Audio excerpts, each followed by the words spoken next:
इथं उपस्थित सगळ्यांना विनंती आहे, म्हणून गोरेश्वर सगळेजण आपण ते स्वीकारणार आहोत. बोला छत्रपती शिवाजी महाराज की. अस्मानाच्या सुलतानीला जबाब देती जिव्हा.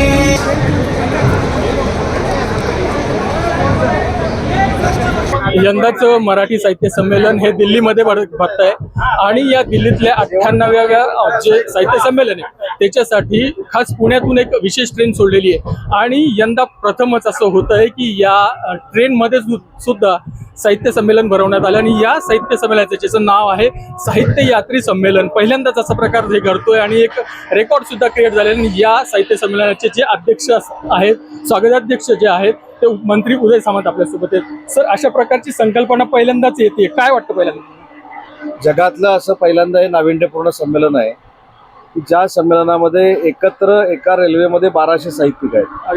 त्याच्यामध्ये ग्रामीण साहित्य आहे, ज्येष्ठ साहित्यिक आहेत, महिला साहित्यिक आहेत आणि फार मोठ्या ईर्षेनं दिल्लीला जे साहित्य संमेलन होत आहे ते बघण्यासाठी, ते ऐकण्यासाठी, त्याच्यामध्ये सामील होण्यासाठी हे निघालेले आहेत. मला असं वाटतं की याच्यातच आपल्या महाराष्ट्राची संस्कृती कळते. आता अनेक मंडळी मला भेटत आहेत.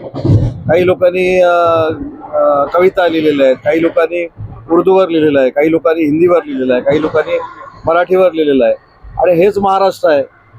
म्हणजे एका भाषेसाठी, म्हणजे तुम्ही आता भाषा मंत्री देखील आहात, एका भाषेसाठी अशा प्रकारचे उपक्रम किती महत्त्वाचे वाटतात? अतिशय महत्त्वाचे आहेत. कोण काय करतं, कोणी काय केलं याच्यापेक्षा बघा ना, तुम्हाला अख्खा महाराष्ट्र इथं बघायला मिळतो. अगदी बरोबर. माझे कोकणातले मला भेटले, हे बारामतीवाले, कोकण टू बारामती जोडला गेला. म्हणजे आता हे 1200 जे लोक आहेत, प्रत्येक साहित्यिक आहेत, कोणी कलाकार आहेत, इन्फ्लुएन्सर सुद्धा आहेत, युट्यूबर्स आहेत, अनेक जण आहेत. त्याच्यामध्ये पहिली गोष्ट म्हणजे महाराष्ट्राची विविधता आहे ही तुम्हाला बघायला मिळते. मी आता ज्या कंपार्टमेंट मध्ये बसलोय त्या सगळ्यांना विचार ना कुठचे कुठचे आहेत. काही रत्नागिरीचे आहेत, काही चिपळूणचे आहेत, काही बारामतीचे आहेत. मागच्या कंपार्टमेंट मध्ये मला अहमदनगरचे भेटले, छत्रपती संभाजीनगरचे भेटले. मला असं वाटतं की ही खरी महाराष्ट्राची संस्कृती आहे आणि महाराष्ट्राची संस्कृती जपण्यासाठी जगातला हा पहिला कार्यक्रम आहे की 1200 साहित्यिक एकत्र येऊन दिल्लीला निघालेले आहेत. म्हणजे आता हे दिल्लीचं जे साहित्य संमेलन आपण म्हणतो की महाराष्ट्र हा दिल्लीचे तख्त राखतो. आता तुम्ही सुद्धा भाषणामध्ये अनेक गोष्टी सांगितल्या की काय करतंय महाराष्ट्र सरकार दिल्लीमध्ये वेगवेगळ्या, म्हणजे JNUच्या माध्यमातून. तर महाराष्ट्र सरकारचे हे जे प्रयत्न ते कशा पद्धतीने? बघा, साहित्य संमेलनाचं उद्घाटन देशाचे पंतप्रधान करतायत.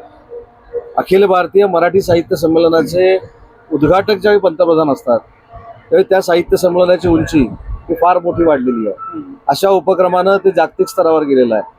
आणि ठीक आहे की इतिहासामध्ये दिल्लीचं तख्त महाराष्ट्र सांभाळत होता, त्याच पद्धतीनं साहित्यामध्ये देखील महाराष्ट्रातले साहित्यिक आमचं मराठीचं तख्त सांभाळत आहेत. हे आम्ही पुराव्याने सिद्ध केलं. अगदी बरोबर आहे. जसं आपलं दिल्लीचं तख्त राखतोय आणि आपण आपल्या भाषेसाठी जपतो, आपल्या संस्कृती जपत असतो, तसेच आपल्या महापुरुषांचा आपण आदर राखत असतो. पण मात्र आता हे टेक्निकल युग आहे, युट्यूबचं युग आहे, काही असे खोडसाळपणा हा होत असतो, जसं तुम्ही भाषणात देखील सांगितलेलं आहे.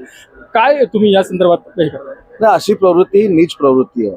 छत्रपती शिवाजी महाराजांचा आदर्श, त्यांचं व्यक्तिमत्व किंवा संभाजी महाराजांचा आदर्श व्यक्तिमत्व हे आपल्यासाठी दैवत आहेत आणि त्यांच्यावर कोणीतरी टीका टिप्पणी करणं, त्यांच्यावर पोस्ट टाकणं ही विकृती आणि नीच प्रवृत्ती आहे. मला तर असं वाटतं की या सगळ्या महनीय व्यक्तींनी देश राखलेला आहे आणि म्हणून देशद्रोहाचे गुन्हे यांच्यावर दाखल झाले पाहिजे, त्यांना जेलमध्ये टाकलं पाहिजे आणि भविष्यात कोण असं करणार नाही अशी अद्दल घडवली पाहिजे.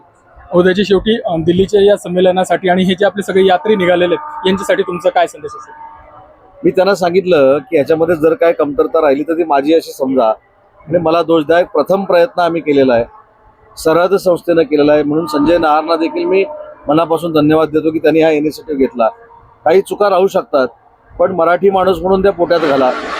पुढच्या वेळेपासून जिथं संमेलन असेल तिथं अशा पद्धतीचा रेल्वेचा उपक्रम करण्याची आमची इच्छा आहे. उदय सामंतजी, नवराष्ट्र 98 वार्षिक बोलल्याबद्दल आपले खूप खूप आभार.